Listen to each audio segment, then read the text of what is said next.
Ora, muito boa noite a todos os nossos seguidores. Bem-vindos ao Jornal Referência e a mais um direto do Remate à Conversa.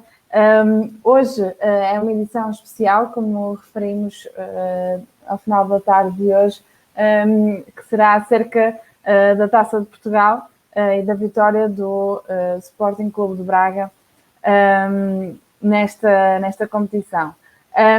O Braga, que faz parte da região que abrangemos, a região norte, e por isso vamos ter aqui o Eduardo Carvalho aqui para fazer aqui uma análise deste último jogo, Braga-Benfica, e também para sabermos aqui os destaques que o Eduardo Carvalho realizou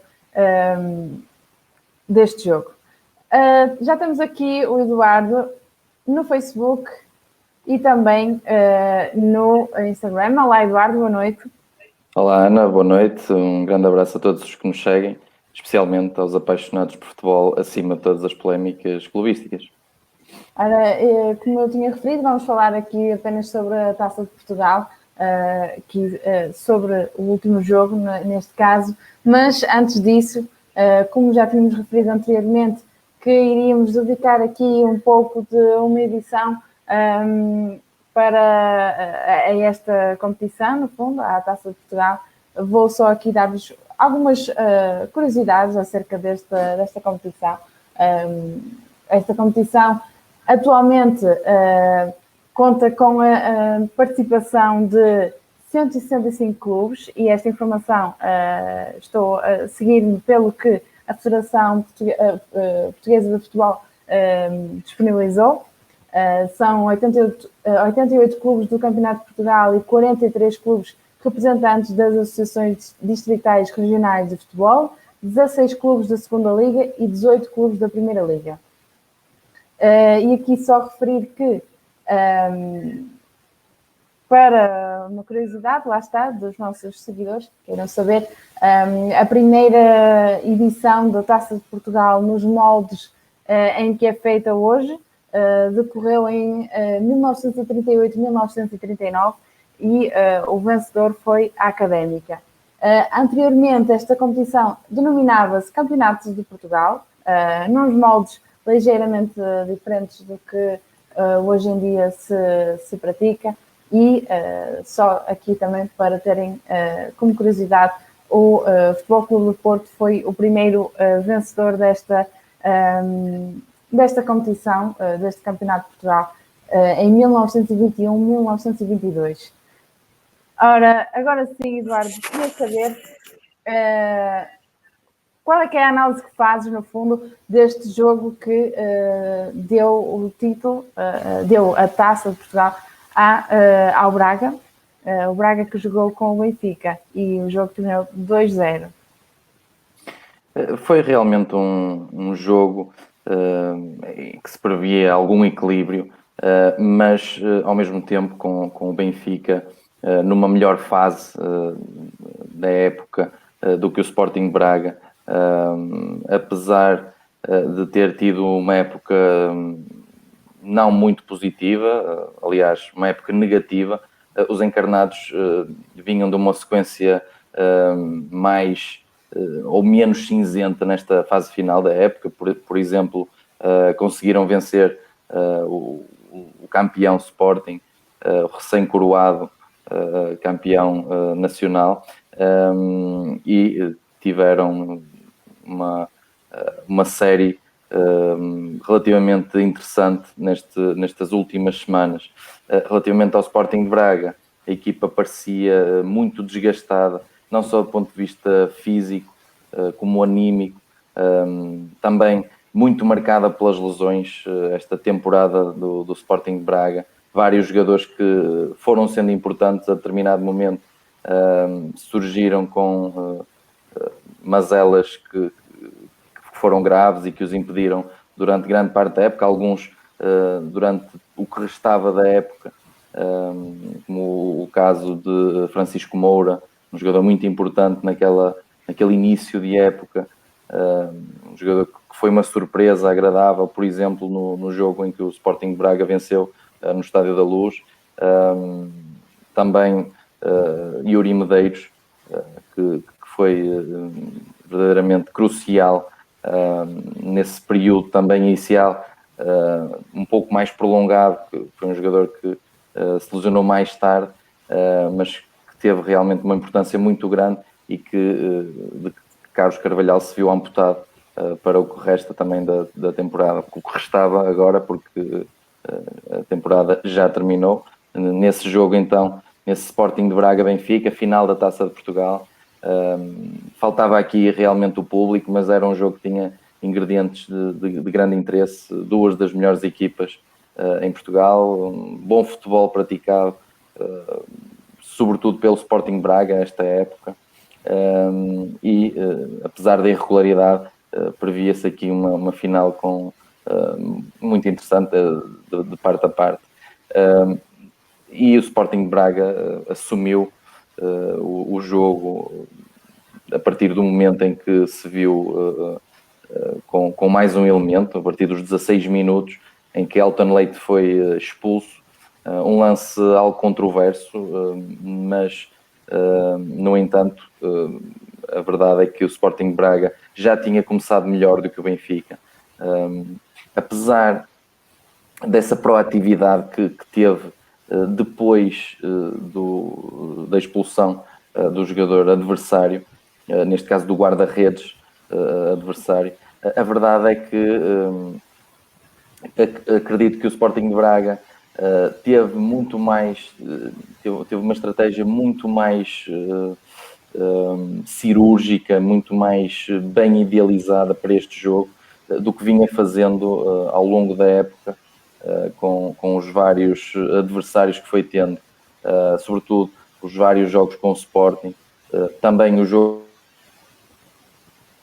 com o Futebol Clube Porto no Dragão, na abertura do campeonato, e mesmo o jogo em Braga para a Taça de Portugal na primeira mão.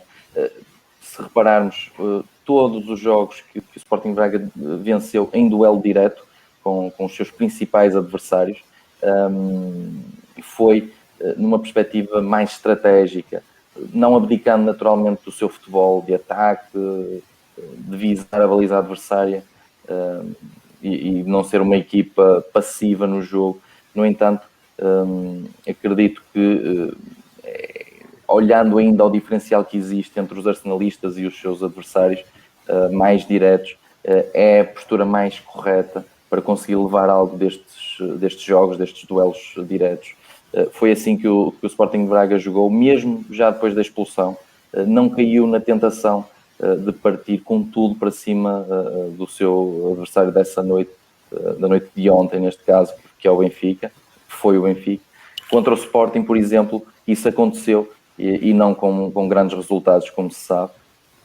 E por isso o jogo depois foi correndo de feição. O Sporting de Braga controlou com bola e foi visando a baliza adversária com muito perigo, vários lances de perigo, por exemplo, comparativamente ao jogo contra o Sporting, muito mais lances bem idealizados, muito mais rasgo no último passe, e por isso as oportunidades foram sucedendo. Faltou um pouco de eficácia no momento da finalização, até que aos 45+3 Lucas Piazon arranca um grande golo com Vlaco Dimos, que entretanto tinha substituído Elton Leite, a sair da sua área de jurisdição e a tentar aliviar uma bola. Lucas Piazon consegue ficar na posse do esférico e desferir um pontapé em arco de grande qualidade, grande classe para este jogador brasileiro, que nem sempre é titular no Sporting de Braga, mas que revela realmente ser diferenciado em relação a todos os outros jogadores do plantel.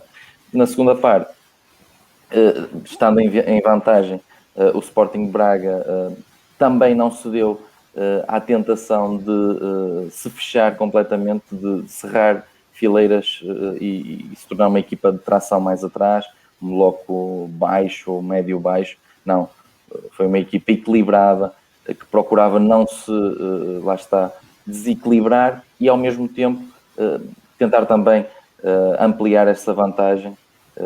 Foi isso que foi fazendo ao longo do jogo, com sucesso.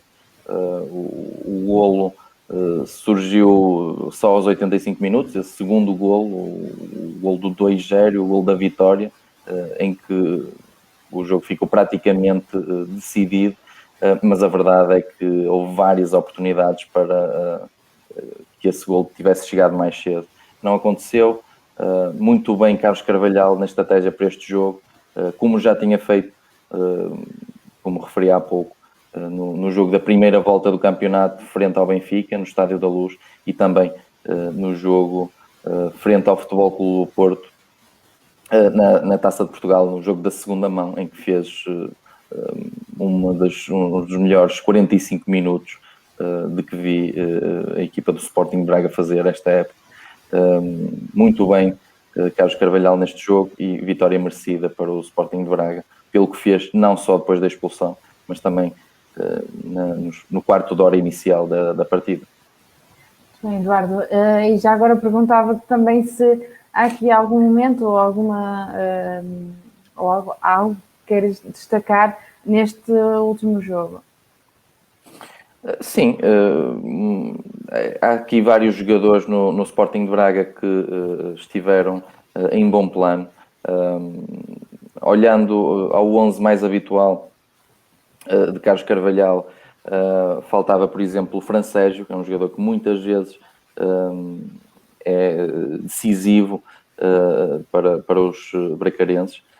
Neste jogo jogou André Castro, que é um jogador que não confere tanta condução de bola e tanta chegada à área adversária, mas em contrapartida é um jogador mais pressionante, é um jogador que me parece casar melhor com Al-Musrati, complementam-se melhor, porque são jogadores que alternam melhor a subida no terreno com o equilíbrio que depois conferem no momento de transição defensiva. Com Francésio, Al-Musrati acaba por não conseguir estancar tão bem a sua área de jurisdição, a posição de 6 do terreno, ele que é um 6-8, que gosta de ter essa liberdade, e André Castro acaba por lhe permitir muito mais essa liberdade, porque fica mais posicional no terreno, apesar de também ter um bom remate de meia distância, mas doseia mais essas subidas ao ataque. Por isso, resultou bem esta dupla. Al-Musrati esteve em grande plano, como na maioria da época dos Guerreiros do Minho. É um jogador, sem dúvida, de grande qualidade, e que tem lugar em qualquer dos 4 principais emblemas do futebol português neste momento. Está num deles. Veremos até onde é que pode ir, se poderá mudar de clube em Portugal ou até chegar a uma liga superior em termos de ranking da UEFA. E depois Lucas Piazon, que nem sempre é um jogador muito bem visto por não ser muito rápido, não é um jogador muito veloz, não só em termos de corrida, como também em termos de execução. Um jogador que por vezes pensa o jogo, pausa o jogo em demasia para muitos. Na minha opinião, não é em demasia. Há muito jogador a fazer vertigem neste Sporting Braga, por exemplo, no Futebol Clube do Porto, por exemplo, e até no Benfica. Lucas Piazon contrasta em grande plano todas essas características dos jogadores, da maioria dos jogadores dos plantéis aqui em Portugal. Pausa o jogo, tem capacidade para refinar melhor o processo de ataque posicional da sua equipa, e é um 10 que, apesar de poder muitas vezes jogar a partir do flanco, tem grande categoria.